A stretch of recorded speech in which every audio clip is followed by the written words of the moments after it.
ನಮ್ಮ ಸದ್ಯಕ್ಕೆ ಏನು ನೋಡ್ತೀವಪ್ಪ ಅಂದ್ರೆ ಇಂಡಿಯಾ ಮತ್ತು ಪಿಜಿ ನೋಡಕ್ಕೆ ಇವರು ನಮ್ಮ ಭಾರತ ದೇಶದ ನಮ್ಮ ರಾಷ್ಟ್ರಪತಿಗಳಾದ ದ್ರೌಪದಿ ಮುರ್ಮು ಅವರು ಪಿಜಿ ದೇಶಕ್ಕೆ ಅವರು ಭೇಟಿ ನೀಡ್ತಾರೆ. ಪಿಜಿ ದೇಶಕ್ಕೆ ಭೇಟಿ ನೀಡಿ ಆದಂಥ ಪಿಜಿ ದೇಶದ ಅಧ್ಯಕ್ಷರು ಯಾರಪ್ಪ ಅಂತಂದ್ರೆ ಋತು ಮೈವೇದ್ಯ ಕಟೋನಿಯರ್ ಅಂತಂದ್ರೆ ನಮ್ಮ ಇದು ಪಿಜಿ ದೇಶದ ಅಧ್ಯಕ್ಷರ ಅಂತ ಕರೀತಾರೆ. ನಮ್ಮ ಭಾರತ ದೇಶದ ರಾಷ್ಟ್ರಪತಿಗಳು ಅಂತಂದ್ರೆ ದ್ರೌಪದಿ ಮುರ್ಮು ಅಂತ ಕರೆದ್ರಪ್ಪ ಅಂದ್ರೆ ಪಿಜಿ ದೇಶದ ರಾಷ್ಟ್ರಾಧ್ಯಕ್ಷರು ಯಾರು ಕರೀತಾರಪ್ಪ ಅಂದ್ರೆ ಋತು ಮೈವೇದ್ಯ ಕಟೋನಿಯರ್ ಅಂತ ಕರೀತಾರ.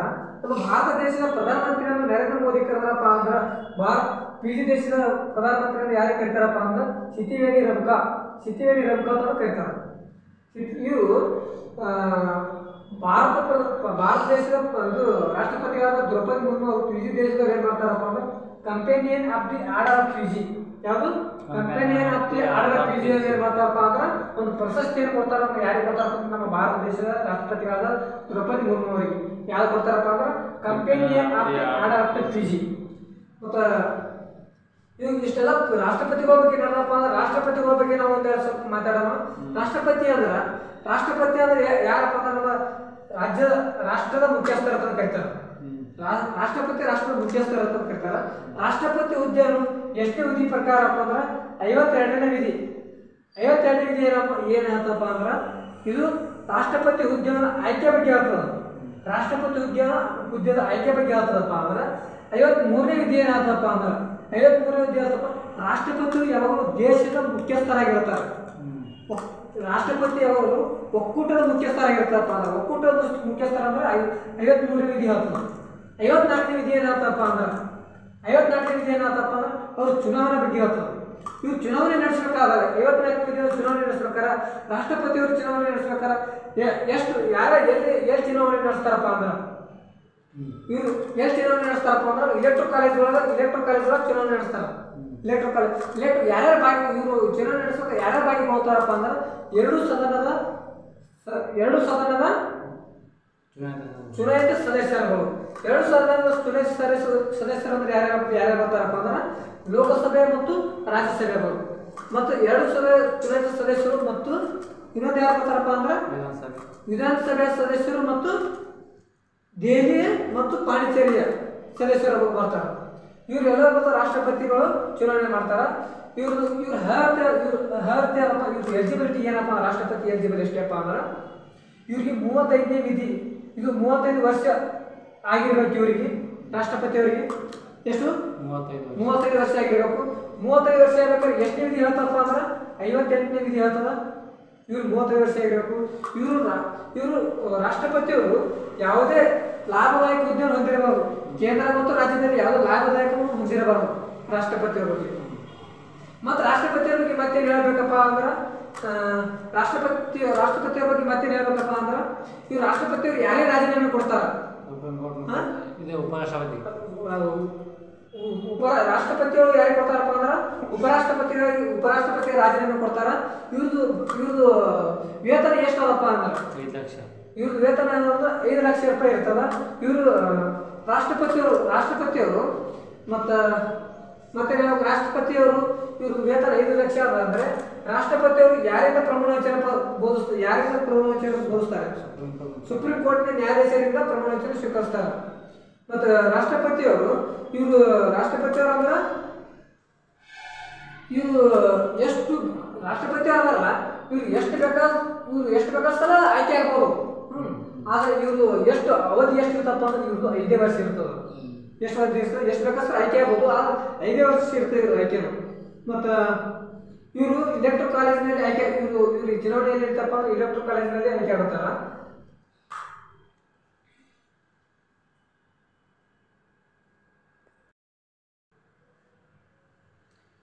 ರಾಷ್ಟ್ರಪತಿಯವರು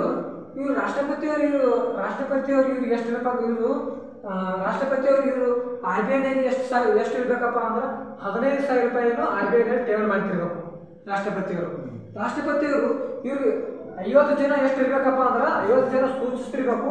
50 ಜನ ಇವ್ರಿಗೆ ಸಹಿ ಮಾಡ್ತಿರ್ಬೇಕು. ಇವ್ರು ಎಲಿಜಿಬಿಲಿಟಿ ಒಳಗೆ 50 ಜನ ಯೂಸ್ ಮಾಡ್ಬೇಕಾದ್ರೆ ಇವ್ರು 61ನೇ ವಿಧಿ ಏನು ಹೇಳ್ತಪ್ಪ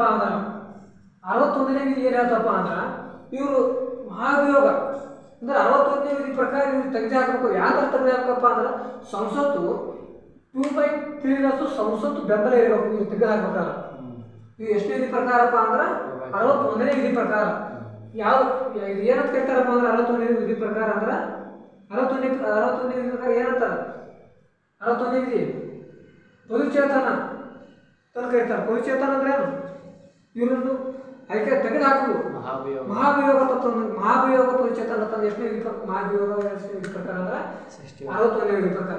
62ನೇ ವಿಧಿ ಏನಾಗ್ತಪ್ಪ ಅಂದ್ರೆ 62ನೇ ವಿಧಿ ಏನಾಗ್ತಪ್ಪ ಅಂದ್ರೆ ರಾಷ್ಟ್ರಪತಿಯವರು ರಾಷ್ಟ್ರಪತಿಯವರು ಇರ್ತಾರ, ರಾಷ್ಟ್ರಪತಿಯವರು ಹುದ್ದೆಯಿಂದ ಖಾಲಿ ಆದಾಗ 6 ತಿಂಗಳ ಒಳಗೆ ಇದನ್ನು ಚುನಾವಣೆಯಿಂದ ಪೂರ್ಣಗೊಳಿಸಬೇಕು. ಎಷ್ಟನೇದು? 62ನೇ ವಿಧಿ.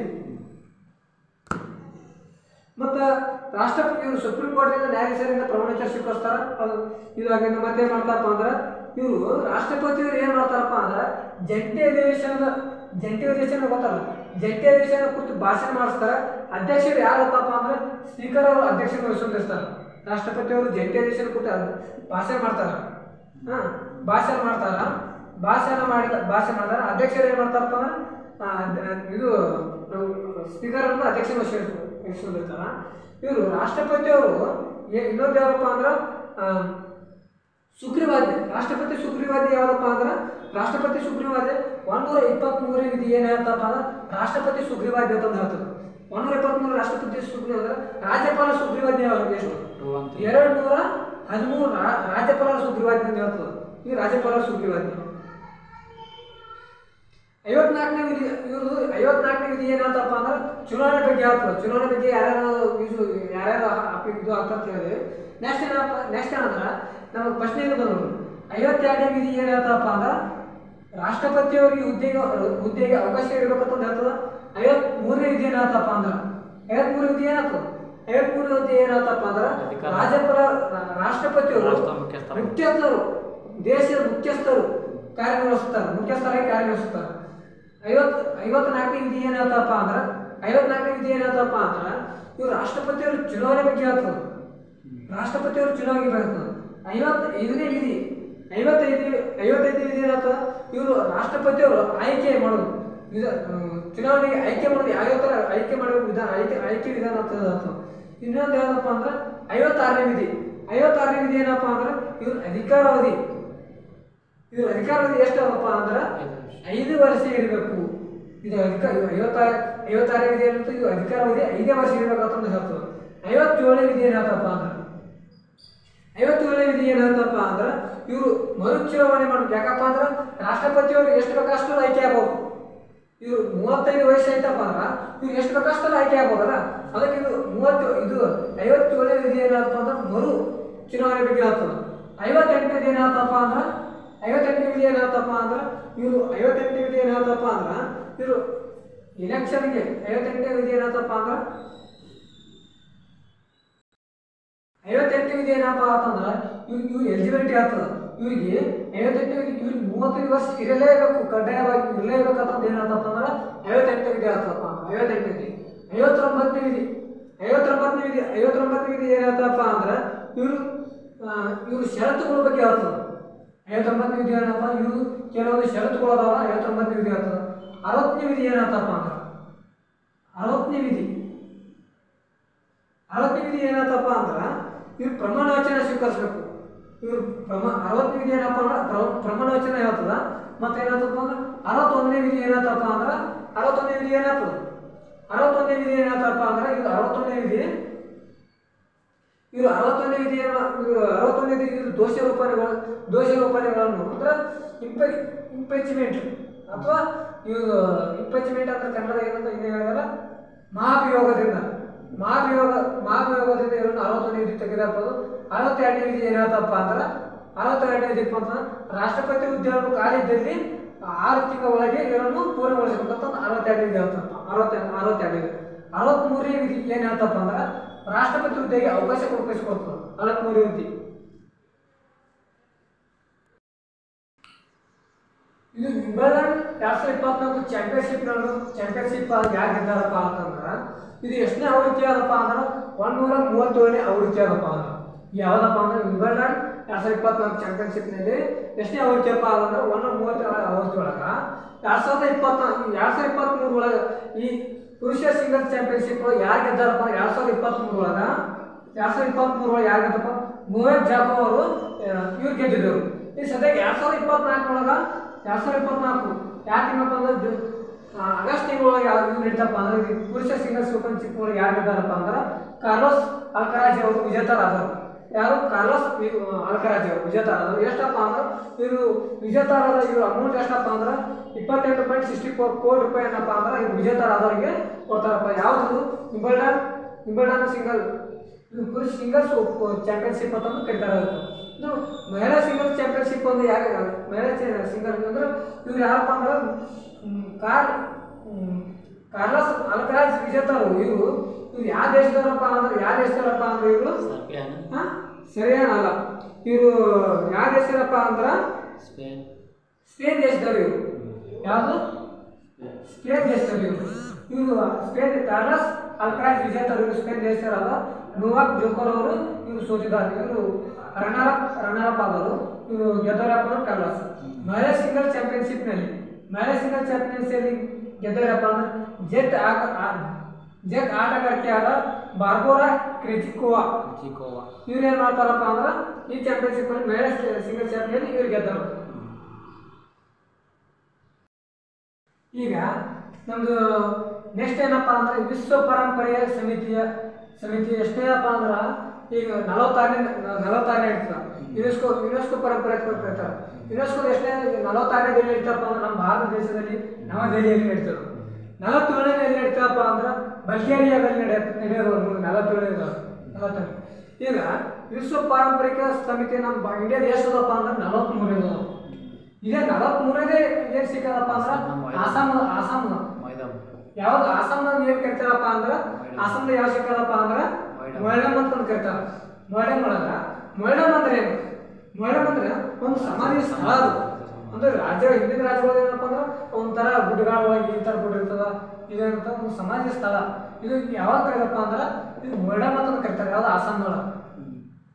ಈಗ ಆಸಾಮ್ದಾಗ ಮೊಯ್ಡಮ್ ಅಂತ ಕರೀತಾರೆ. ವಿಶ್ವ ಪರಂಪರೆ ಸಮಿತಿ 46ನೇ ನವದೆಹಲಿ ಅಂದ್ರೆ ಇದಾರ. ಇದ್ರದ್ದು ಧ್ಯೇಯವಾಕ್ಯ ಏನಪ್ಪಾ ಅಂದ್ರೆ ಡಿಸ್ಕವರ್ ಆ್ಯಂಡ್ ಎಕ್ಸ್ಪೆರಿಮೆಂಟ್ ಡೈವರ್ಸಿಟಿ ಅಂತ ಕರೀತಾರೆ. ಡಿಸ್ಕವರ್ ಆ್ಯಂಡ್ ಎಕ್ಸ್ಪೆರಿಮೆಂಟ್ ಡೈವರ್ಸಿಟಿ ಯಾವುದು ನೋಡಿ. ಇದು ಯಾವ ಧ್ಯೇಯವಾಕ್ಯ ವಿಶ್ವ ಪರಂಪರೆ ಸಮಿತಿಯ ಯಾವುದಪ್ಪ ಅಂದ್ರೆ Discover and experiment and diversity. ನಮ್ಮ ದೇಶದಲ್ಲಿ ನಮ್ಮ ಭಾರತ ದೇಶದ ಎಷ್ಟನೇ ಸ್ಥಾನ ಅದ ವಿಶ್ವಸಂಸ್ಥೆಯಲ್ಲಿ ಎಷ್ಟನೇ ಸ್ಥಾನ ಪದಪ್ಪ ಅಂದ್ರೆ 6ನೇ ಸ್ಥಾನದಾಗ. 6ನೇ ಸ್ಥಾನದಾಗಪ್ಪ ಅಂದ್ರೆ 6ನೇ ಸ್ಥಾನದಾಗ ಎಲ್ಲಕ್ಕಿಂತ ಹೆಚ್ಚು ನಮ್ಮ ಭಾರತದಲ್ಲಿ ಎಲ್ಲಕ್ಕಿಂತ ಹೆಚ್ಚು ಇದು ಯಾವುದಪ್ಪ ಅಂದ್ರೆ ವಿಶ್ವ ಪರಂಪರೆ ಸಮಿತಿ ಹೊಂದಿರೋ ರಾಜ್ಯಗಳು ಯಾವ್ಯಾವಪ್ಪ ಅಂತಂದ್ರೆ ಫಸ್ಟಿಗೆ ಯಾವ್ದಪ್ಪ ತಮಿಳುನಾಡು, ಫಸ್ಟಿಗೆ ಮಹಾರಾಷ್ಟ್ರ ಒಳಗೆ ಎಷ್ಟದಪ್ಪ ಅಂದ್ರೆ 5 ಅದಾವ. ಮಹಾರಾಷ್ಟ್ರ ಒಳಗೆ 5 ಅಂದ್ರೆ ಇನ್ನೊಂದು ಕರ್ನಾಟಕ, ಉತ್ತರ ಪ್ರದೇಶ, ಇದು ಕರ್ನಾಟಕ ಮತ್ತು ಗುಜರಾತ್ ಮತ್ತು ರಾಜಸ್ಥಾನ. ರಾಜಸ್ಥಾನ ಎಷ್ಟು ಬರ್ತಾವಪ್ಪ ಅಂದ್ರೆ ಇಲ್ಲಿ 4 ಬರ್ತಾವೆ. ಇಲ್ಲಿ 5 ಬರ್ತಾವೆ, 4 ಬರ್ತಾವೆ. ಇಲ್ಲಿ ಉತ್ತರ ಪ್ರದೇಶ, ಮಧ್ಯಪ್ರದೇಶ, ಇನ್ನೊಂದು ಯಾವ್ದಪ್ಪ ಉತ್ತರ ಪ್ರದೇಶ, ಮಧ್ಯಪ್ರದೇಶ, ದೆಹಲಿ ಮತ್ತು ಆಸಾಮ್. ಇದ್ರೊಳಗೆ ಏನು ಬರ್ತಾವಪ್ಪ 3 ಕಂಡು ಬರ್ತಾವೆ. ನಮ್ಮ ಕರ್ನಾಟಕ ಒಳಗೆ 4 ಯಾವ್ಯಾವ ಕಂಡು ಬರ್ತಾವಪ್ಪ ಅಂದ್ರೆ ಒಂದೇದು ಯಾವಪ್ಪ ಅಂದ್ರೆ ಪಟ್ಟದಕಲ್ಲು, ಇನ್ನೊಂದು ಯಾವಪ್ಪ ಅಂದ್ರೆ ಹಂಪಿ, ಪಟ್ಟದಕಲ್ಲು, ಇನ್ನೊಂದು ಯಾವಪ್ಪ ಅಂದ್ರೆ ಇನ್ನೊಂದು ಯಾವಪ್ಪ ಅಂದ್ರೆ ಇನ್ನೊಂದು ಯಾವ ಪಶ್ಚಿಮ ಘಟ್ಟಗಳು 87, 88, 12. ಪಶ್ಚಿಮ ಘಟ್ಟಗಳು. ಇನ್ನೊಂದು ಯಾವ ಸೇರಪ್ಪ ಅಂದ್ರೆ ಐಹೊಳೆ ದೇವಸ್ಥಾನ. ಮೂರು ದೇವಾಲಯಗಳನ್ನು ಹೊಯ್ಸಳ ದೇವಾಲಯಗಳನ್ನು ಕರೀತಾರೆ. ಇವು ಯುನೆಸ್ಕೋ ಪರಂಪರೆ ಇದು ಎಷ್ಟನೇ ಇಶ್ಯೂ 1945 ಸ್ಥಾಪನೆ ಆಯಿತು. 1945 ನವೆಂಬರ್ 16 ಸ್ಥಾಪನೆ ಆಯಿತು. ಕೇಂದ್ರ ಕಚೇರಿ ಎಲ್ಲಿಯಾದಪ್ಪ ಅಂದ್ರೆ ಯುನೆಸ್ಕೋದ ಕೇಂದ್ರ ಕಚೇರಿ ಎಲ್ಲಿಯಾದಪ್ಪ ಅಂದ್ರೆ ಫ್ರಾನ್ಸ್ ದೇಶದ ಪ್ಯಾರಿಸ್. ಪ್ಯಾರಿಸ್. ಸದಸ್ಯ ರಾಷ್ಟ್ರಗಳು ಎಷ್ಟದಪ್ಪ ಅಂದ್ರೆ 194 ರಾಷ್ಟ್ರಗಳು. ಇದು ವಿಶ್ವ ಪಾರಂಪರಿಕ ದಿನ ತಂದು ಯಾವಾಗಪ್ಪ ಅಂದ್ರೆ ಏಪ್ರಿಲ್ 18ರಂದು ವಿಶ್ವ ಪಾರಂಪರಿಕ ದಿನ ತಂದು ಕರೀತಾರೆ.